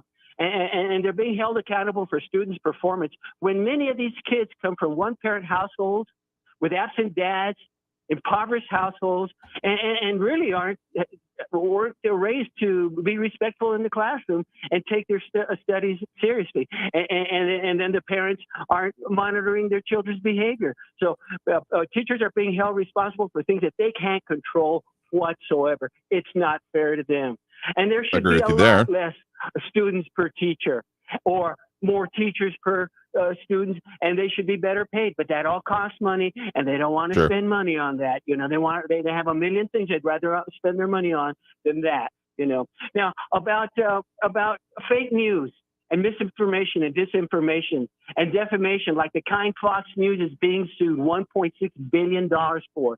And that's just compensatory damages, not punitive damages. Trumpers adhere to what their messiahs command to their lemmings in his cult, and that is not to believe what they see and hear until he tells them what to think. And everything else is fake news and all part of an ongoing hoax. So ignore all the evidence and the witnesses that Americans have seen and heard, thanks to Pelosi and the Democrats' January 6th committee investigation and the 4 criminal referrals of Trump and to the Department of Justice. And so you got Fox founder and owner and chief propagandist, Australian-American Rupert Murdoch, owner of Fox, throwing his big host under the bus for Fox. He's testified in the deposition that Fox did it for the money made from feeding its audience the lies they want to hear, and that Fox was afraid of losing them to further right OAN network or Newsmax. And Rupert said that Fox is an entertainment network and not a news one. Rupert said that he knew And they all knew that the election wasn't stolen. And that was Sean Hannity, who appears on this station, and then the right-wingers who parrot all those lies. So you got people in El Paso who believe all the lies that were on Fox and picked up by the host on this station, and then you downplay. Again, if you're trying to say and to do like some kind of like treating this show as the whipping boy for all the other ones, simple answer, no. If you're saying I'm downplaying it because we focus on local topics, we do other things. Then, I mean, that's the major difference between us and pretty much all the other hosts on this station, is that we are focused on El Paso and the things that affect us here. And we've gone around the bend with the argument of, well, people believe that here. But again, if you want to talk about what those shows are doing or other hosts, you're welcome to call into those. We're going to do the local thing here. And we were doing so well on the local topics before we got into this here. Let me just, on this point, I've said it before and I will probably say it again before we get too much further into like life and reality, is that if anytime you have or encounter something that you agree with entirely, 100%, challenges your beliefs, not at all, even a little bit, that's at the very least when I find myself the most suspicious, because the idea of pandering, the idea of trying to make it fit, and the whole idea of audience selection that can be very broadly seen whenever it comes to, frankly, national media these days is pretty much that audience selection by focusing in on audience. It's kind of like a self-reinforcing loop. They want to get more of an audience, so they focus on what they like, and the audience only goes with what they like, and it just kind of goes back and back and back and forth. And I'm not interested in that. We're going to talk about the things that affect us here, and it comes in all stripes and all different ways. And so on the idea of the school and the part of it and the recommendations, it's interesting that, of course, this has come out from a Texas education panel, and critically given we're at the moment of where there has been this whole historic surplus, but then also conversations about like either the education savings account, vouchers, etc. We'll see what actually ends up being a part of it, or even just changes into the formula that is used for schools. There may be a moment happening here in Texas, but maybe a little bit too early to tell. I can be fairly certain. I'm willing to say that if it doesn't happen during this main legislative session, it will probably happen in other parts of it. It will all happen, in special sessions or pretty quickly. So I don't think it's done with or a done deal in any kind of particular perspective here in Texas, but TBD. We'll see what actually comes out of it. And on body cams, again, accountability cuts both ways, both of the people involved with it. So I will agree with you on the statement that it helps keep everyone involved honest, both in the authorities as well as those of the general public, which is accountability, transparency are usually things that I find myself in favor of. Can think of maybe not even a handful of circumstances, which I'm wondering like, okay, maybe that shouldn't be totally known. Like, again, nuclear launch codes, about the only thing I'm willing to definitely call that on here. So, that if anyone was expecting me to correct, I mean, we talk about different viewpoints and parts of it here, and I call what I see as right or wrong. If anyone was expecting me to enforce different viewpoints on here, I think you're missing the entire damn point of what we do here. So appreciate the point in the call.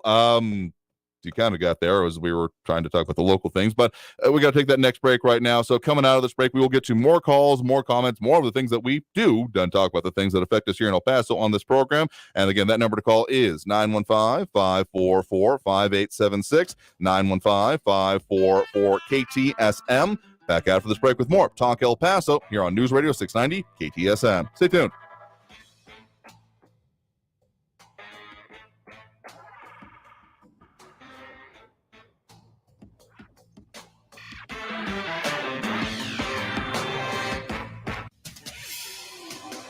El Paso's News Radio 690 KTSM.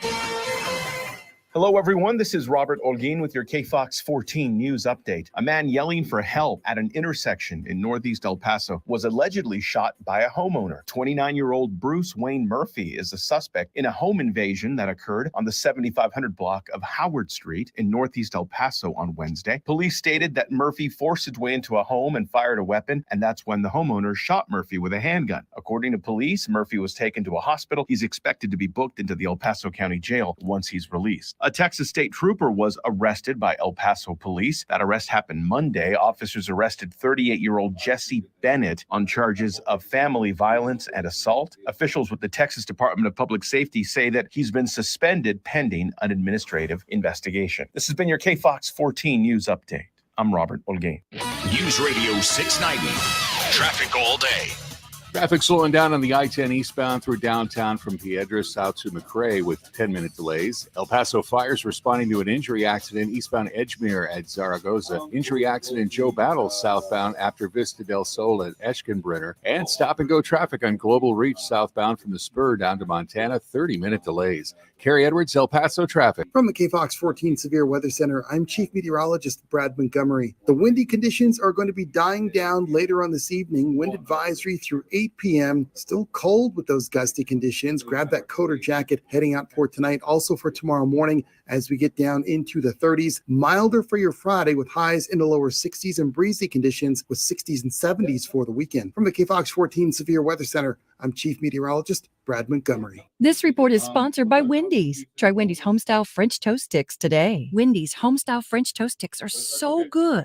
Some are saying they're better than their mom's French toast. Perfectly crispy on the outside, perfectly fluffy on the inside, perfectly perfect in every way. Try Wendy's Homestyle French Toast Sticks today and see if they're better than your mom's. Are you working way too hard for way too little? There's never been a better time to consider a career in IT. You could enjoy a recession-resistant career in a rewarding field with plenty of growth opportunities and often flexible work environments. Go to mycomputercareer.edu and take the free career evaluation. You could start your new career in months, not years. Take classes online or on campus, and financial aid is available to qualified students, including the GI Bill. Now is the time. mycomputercareer.edu. The El Paso Community Foundation supports the causes you feel passionate about here in the borderland, whether it's education, social services, arts and culture, the environment, health, or economic development. The El Paso Community Foundation has been promoting philanthropy and progress in our hometown region for more than 45 years. Make your mark with us. Start a fund today for good, for El Paso, forever. Learn more at epcf.org. That's epcf.org. Find everything you love listening to on Audible. Hear celebrity memoirs, mysteries, true crime, sci-fi, and more. Audible is the home of storytelling, audiobooks, podcasts, and originals. Sign up for a free 30-day trial at audible.com. This report is sponsored by Audible. Sweet strawberry icing. You're in Goodwill, and just past that vintage denim jacket you spot miniature donut earrings. You lean in. Ah, that's the scent of shopping success. Because at Goodwill, every item you buy funds local job training and more. So bring home those donut earrings and bring home so much good to your community. Goodwill. Bring good home. Brought to you by Goodwill and the Ad Council. News Radio 690 KTSM El Paso. Live from the KTSM AM 690 studios, it's Talk El Paso with Andrew J. Polk. To be a part of the show, call 915-544-KTSM or follow on Facebook at facebook.com/Talk El Paso. Now here's your host, Andrew J. Polk. Thank you all so very much for joining us here for Talk El Paso, airing live on News Radio 690 KTSM. I am your host, Andrew J. Polk. Thank you for tuning in, however you may be doing so, be it on air, online, live, streaming through the free and reliable iHeartRadio app, or joining us over on the various social media pages we are up on these days, facebook.com/Talk El Paso, Talk El Paso channel over on YouTube, which is now youtube.com/@Talk El Paso. We streamlined that URL, so if anyone's like having a bookmark or needing to revisit that, just search us on YouTube and you'll find Talk El Paso. And also a lot of comments coming in. Again, Twitter, Twitch, we try to monitor. The Twitter is more of a DM response tweet kind of thing, so we can't pop that one on screen, but most of the other ones we can, including some interesting conversations, including the Dialogue podcast with Abel Rodriguez commenting on saying, so Tommy Gonzalez seems to have had a history of staying as long as he can at a job, a government job, and then leaves with large sums of payoff cash. Dallas Morning News has an amazing timeline about his government work history, and it shows a pattern in his work history, harkening back to, if I'm not mistaken, a 2013 article that you're posting up there. We're using that right now during the break. I have to take a closer look at that one because it is interesting. I mean, just the title of it. Yeah, timeline, how Irving city manager went from quarterback to one of the highest paid municipal leaders in Texas. And that timeline specifically ends in 2013 before he then arrived in the city of El Paso, among other things, and then got an even bigger contract. anyway, that's a good, interesting one there. Appreciate that. And then other comment coming in here, including Ronaldo Rivera responding to the previous caller saying it's a misconception. El Paso is not an island. People seek opportunities outside the area. Absolutely. And just, on the part of me, I do wish I was more I've flirted with fluency back and forth. I just I don't use it enough. I don't have enough conversations with people. Again, we're an English language station, and so I'm just not I'm like conversational but not fluent. On a year streak with Duolingo currently, though, so I don't know if it's necessarily I totally blame the school system for it, but probably couldn't have hurt. But also Abel Rodriguez saying there about the idea of other ideas and points going forward, saying I care. That's what talk radio is all about, hearing content that you don't want to hear. And I'm not saying that it's kind of like an eat your broccoli kind of thing, but knowing other parts of it, including other commentary. James Ratcliffe saying specifically, I know what I'm going to get from certain callers or commentators. The same thing always, bad Trump, and that I'm a bad person if I listen to anything else, or don't go with right think, right talk. Yeah, that's that's never going to fly here, because okay, if you're just that's the thing about labels now, isn't it? If you're just going to label someone as saying like, oh, well, you're a bad person, and there's a million ways people can go be called a bad person, but it comes down to that core idea as therefore meaning that your ideas have no weight, no value, as opposed to like responding to the ideas themselves, such as say, okay, let's just say white supremacy, one that I am fundamentally opposed to because of particularly the impacts that you can see coming from it. I mean, causing arguably at least one world war, if not influences on other parts of it, of being just completely irrespective of the individual and what they actually have to do. And even the idea of people trying to say like, oh, well, I am better because I am part of X race, completely ignoring the fact of what have you actually accomplished, therefore, with it. If you're just talking about potential, that's one thing, but saying you're inherently better, but yet you're living in living in a trailer park and haven't done anything about it besides being with, okay, we're getting to stereotypes in a different way here. But point is, that any of those kind of arguments are defeatable on their face, and just using like a shorthand as like, oh, you're just bad and therefore I can discount with you. You're kind of conceding the argument there, saying like, well, I can't actually do anything with your reasoning, so I just have to label you bad. And that's not what we're going to do here. And a lot of other commentary incoming in here, including Robert Gable chiming in. Good afternoon. Glad you're still able to find the YouTube there, as well as other commentary. But let's go back to those phone lines now. Again, that number 915-544-5876-544-KTSM. We do have Joe on the west side here with us right now. Joe, thanks for joining us. Hello, Andrew, and happy Texas Independence Day on March the 2nd, which schools no longer teach history. So, absolutely. Basically, to chime in on what you and Raul were talking about, the throwing money at the problem is not the solution, and the solution is free market system. And a fine example is I do this for a living. My website's problemswithschool.com. I got 20 years of education, 30 years helping kids in oppressed schools. And there's no school choice for kids in Sunland Park. There is some school choice here in El Paso, and most of my clients are referred to IDA schools.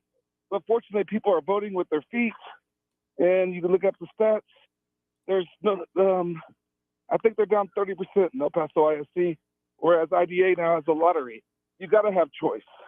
If I told you you could only shop at the grocery store nearest to your house, even though Walmart had cheaper prices or Albertson had fresher produce and meat, how would you feel about that, Andrew? I mean, frustrated would be a short way to put it. And that's the current way our school system is. And then we got the hiring process. If you reporters did any investigating and look at the hiring process at all the borderland schools, like El Paso, is that it's a 10-minute dog and pony show joke interview where they kind of screen out the conservatives and people with better credentials. And you look at the interview process for an IDA school, it's elaborate, hours long, second interview, come back to do a lesson. I mean, it's nepotism, and we need school choice. And the fine example I'll give Comrade Raul is this. The Soviet Union, do you remember what car they produced with government-ran businesses? Oh, like the Lauda or something like that? There was no choice, no competition, and no free market. Now, Texas is a joke. I've been stalking Governor Abbott's website because Sarah Huckabee in Arkansas did in 1 month what the Texas Republicans have not done in 8 years. Bye. Oh, okay. Well, thanks for the point in the call there.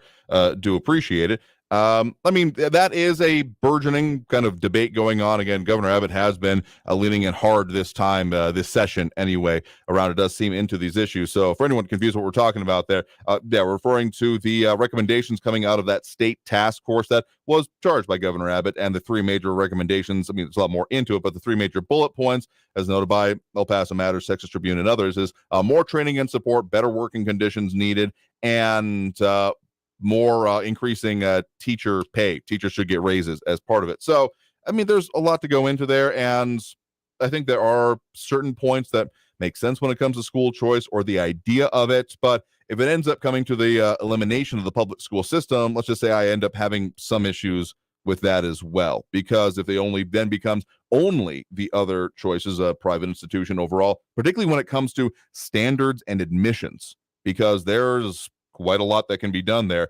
Essentially, what I would like to see come out of it is that any institution that is therefore accepting essentially public dollars, yes, it's taxes, your money, a whole lot of arguments ending up going on here, but if not required to the very least have the same like standards and admissions and what is being taught, you can end up with some really screwy stuff ending up getting public money.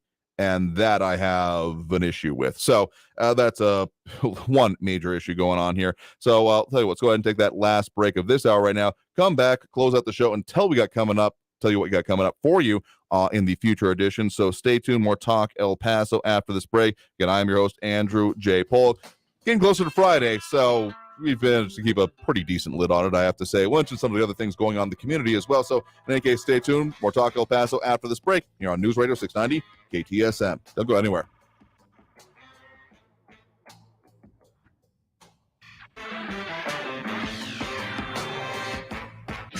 Traffic all day. News Radio 690.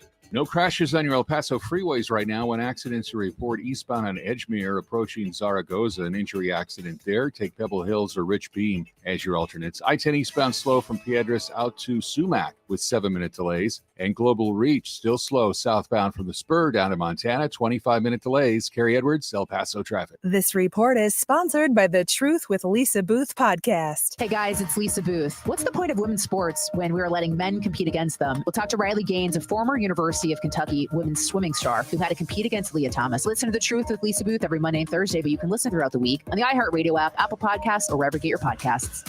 I'm Martin Hoke, the inventor of Navage Nasal Care, and I love Navage. I've told you about how your nose is the body's air filter, that Navage's powered suction will help flush out allergens, viruses, mucus, and germs, and that Navage will help you breathe better. But what do other people say about Navage? Like Haley, quote, Navage is the best thing I bought. I love it. My nose feels so clear now and I can breathe. I've been struggling with a stuffy nose for weeks. I bought Navage and it's amazing. Or this one. I use Navage every night, could not imagine life without it. I have 5 cats, and before I found Navage, I was a clogged mess. Now I breathe so much better, unquote. Those are 2 of over 100,000 online reviews praising Navage, the all-natural solution trusted by over 3 million people to help you breathe better, sleep deeper, snore less, and stay healthier without drugs. Navage is available at Walmart, CVS, Walgreens, Target, Rite Aid, and online. Navage, N-A-V-A-G-E, clean nose, healthy life. Weather and traffic info. You need it? We have it. Traffic and weather all day. Stay informed. News Radio 690 KTSM. Parents, are you tired of helping put your kids' shoes on? They're squirming, watching cartoons, anything but helping. Luckily, it's Skechers to the rescue. Introducing new hands-free Skechers slip-ins. Footwear you can just get your kids to step into and their shoes are on. You don't need to bend over. You don't need to sit on the floor and try to wrangle them on. And they're available in all types of Skechers styles with and without laces, and most are machine washable. Find Skechers slip-ins for kids or mom and dad at a Skechers store, Skechers.com, or wherever stylish shoes are sold. My doctor told me my cholesterol is borderline, so I took control with Garlic Healthy Cholesterol Formula. Garlic helps maintain healthy cholesterol safely and naturally. It's odor and taste-free, and Garlic is a world leader in garlic potency. I'm taking charge of my cholesterol with Garlic Healthy Cholesterol Formula, cholesterol's natural enemy. These statements have not been evaluated by the FDA. This product is not intended to diagnose, treat, cure, or prevent any disease. The term natural references only the garlic in the product. Use as directed. All right, class. Let's hear what everyone did this weekend. Jill? Well, I raised my older sister to a big oak tree. It was at least 100 years old. My mom said I must have set a record or something. And then we went down by a stream and perched up on this huge rock and saw all of these little minnows swimming around way below us. And then I rescued my little brother from an evil slug king who was guarding him at the bush fortress. And my sister and I brought him back to our super twig fort for safety. And then we all laid out and told stories until it got dark. And the Big Dipper led us all the way home. Wow. That's awesome. Where were you, Jill? Yeah. We went to the forest. It's not that far away. Anyone want to come this weekend? Ask your parents to take you and your friends to the forest this week and find the fun, adventurous you. It's closer than you think. Check out discovertheforest.org. Brought to you by the U.S. Forest Service and the Ad Council. Teens in foster care will love you, even if you don't know the lingo. Dad bod, noun. The result of the occasional donut, always washed down with confidence. Brought to you by the U.S. Department of Health and Human Services, Adopt U.S. Kids, and the Ad Council. Visit adoptuskids.org. It's Thursday night, and you're grabbing drinks with some friends. Started off with a pitcher for the table, which quickly becomes two. There's pool. And there's the photo booth. All right, everybody squeeze in. Say cheese. Followed naturally by an order of wings. And another. Can we get some extra ranch sauce? Then there's the ceremonial nightcap. So what are we doing this weekend? And lastly, it's back to the car, which, if you're buzzed,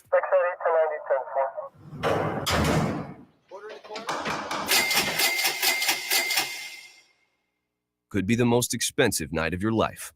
Getting pulled over for buzz driving could cost you around $10,000 in fines, legal fees, and increased insurance rates. Nothing kills a buzz like getting pulled over for buzz driving, because buzz driving is drunk driving. Brought to you by the National Highway Traffic Safety Administration and the Ad Council. There won't be much substance on your news feed until you add us. Just like us or click on the link at kcsmradio.com. El Paso's News Radio 690 KTSM. Live from the KTSM AM 690 studios, it's Talk El Paso with Andrew J. Polk. To be a part of the show, follow on Facebook at facebook.com/Talk El Paso. Now here's your host, Andrew J. Polk. Thank you all so very much for having joined us here for Talk El Paso, airing live on News Radio 690 KTSM. I'm your host, Andrew J. Polk. Thank you for tuning in, however you may be doing so, be it on air, online, live, streaming through the free and reliable iHeartRadio app, or joining us over on the various social media pages we've been up on this whole time and all the other things. So, again, if you're tuning in with us, haven't been able to chime in the way you want to, then you've been in the right place. And a few things coming up for you, we're working on for you for particularly next week. More conversations, of course, involving, as much as we can, those ballots items, what's going to be on the May agenda for your time in the ballot box. There's a bunch of them. Again, the item K is kind of the biggest one, or definitely the longest. Maybe not quite as the others combined, but feels damn near close. 25, 26 lines, depending on how you count it. Anyway, point is that we'll be talking a lot more about that, trying to delve into it, getting more response, working on some more response even from city council members, among other things. Plus, there's just other big topics going on and affecting us here in the borderland, including, immigration, border security, maybe even cryptocurrency, and still very interested in other subjects that we've been working on, including AI, but TBD on some of these things. Let me just say this here. Again, try not to feed the trolls, but we got a minute here, and I feel it's a decent to get into here. I'll just call it out directly. Eric McNabb, in response to my calling out and saying that white supremacy is bad, saying, I don't fundamentally oppose it. Polk, stop lying, openly defend it and promote it. The proof is in the pudding. Okay, then bring me the proof. Bring me anything. And I do mean literally anything that I have said that would be as in defending white supremacy, because I can't even count the amount of times that I have said that this is an indefensible ideology and anyone positing it is going to be my immediate and permanent enemy, because that's the simple fact of the matter is it's literally led to attacks on our community and it's literally led to destruction around the world. So come at me. But here's the thing. I don't think you actually care about that. I think what you care about is being able to throw out these big, nasty terms that ultimately end up boiling down to you're a bad person, because it requires people to respond to you, doesn't it? And it distracts them from whatever the hell the actual point is. So this is why I call it trolling, because you don't actually care. You never respond to the actual issues. You end up wanting to just throw out these things that end up discombobulating people, but you're not actually used to people being able to like talk back at you or defeat your words per minute on the keyboard now, are you?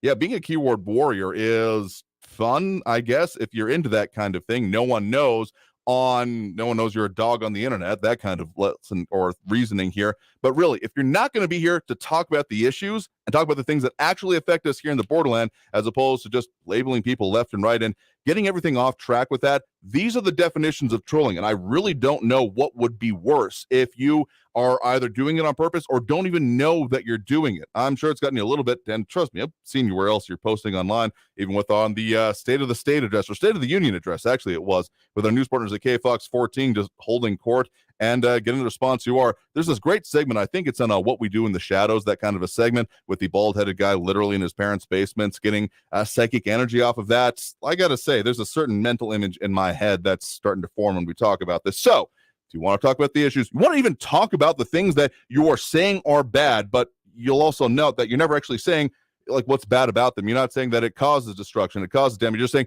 these people say this, therefore they are bad and you shouldn't listen to them, without actually responding to any ding damn thing they say. So, shorthand, if you're not actually going to be a part of the discussion, if you're actually trying to be destructive to it and not contribute, you're going to be removed. Plain and damn simple. Because we exist here, and I would say that pretty much everything we've done here has borne out the idea of wanting to talk about the things that affect us here in the borderland and discuss them like no one else is going to be able to. I have worked very hard over years to make sure we have the space, the time, the ability to go into these things. And if you are not going to want to do that, there's plenty of other places to have troll battles, flame wars, all those kind of things. But in this space, on this program, and in our associated channels, we are going to do that and talk about the things that are important here. Now, of course, tomorrow, Friday, we do loosen up a little bit, talk about just about anything, because there's a whole lot more than we can get to in any day of the week, 2 hours, as we do every Monday through Friday, 4 to 6 p.m. But we still want to kind of keep that in mind and have the ability to do so. So if you're up for that, you're wanting to be a part of it, you are absolutely in the right places. We will continue to do that every single week. So for those of you who have been along for the ride and will continue to do so, I appreciate you, and everyone who has tuned in, called in, commented, even in the ways, because it can be instructive even as a bad example. I do appreciate it, and we'll do it again every Monday through Friday, 4 to 6 p.m., particularly tomorrow. Free for All Friday is coming up for it. So with that, I'll leave you there and end the show. So until next time, I want you all to stay safe out there. Look twice for motorcycles when out on the road, and have a great evening, y'all. We'll see you tomorrow.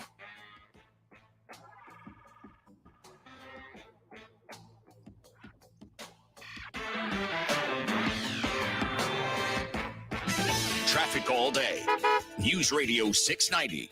No crashes on your El Paso freeways right now. One accident to report eastbound on Edgemere approaching Zaragoza. An injury accident there. Take Pebble Hills or Rich Beam as your alternates. I-10 eastbound slow from Piedras out to Sumac with 7-minute delays. And Global Reach still slow southbound from the Spur down to Montana. 25-minute delays. Kerry Edwards, El Paso traffic. A catalytic converter is an important component of your car's exhaust system. They can cost several $1,000s to replace. Cats can be removed in under a minute and have a high scrap value. Keep your vehicle safe from cat burglars. Park in well-lit areas. Install a protective device. Have your VIN number etched onto your catalytic converter. It's a total catastrophe. If your catalytic converter is stolen, lock it down. Learn more at lockitdowntx.com. Brought to you by the Insurance Council of Texas and the Motor Vehicle Crime Prevention Authority.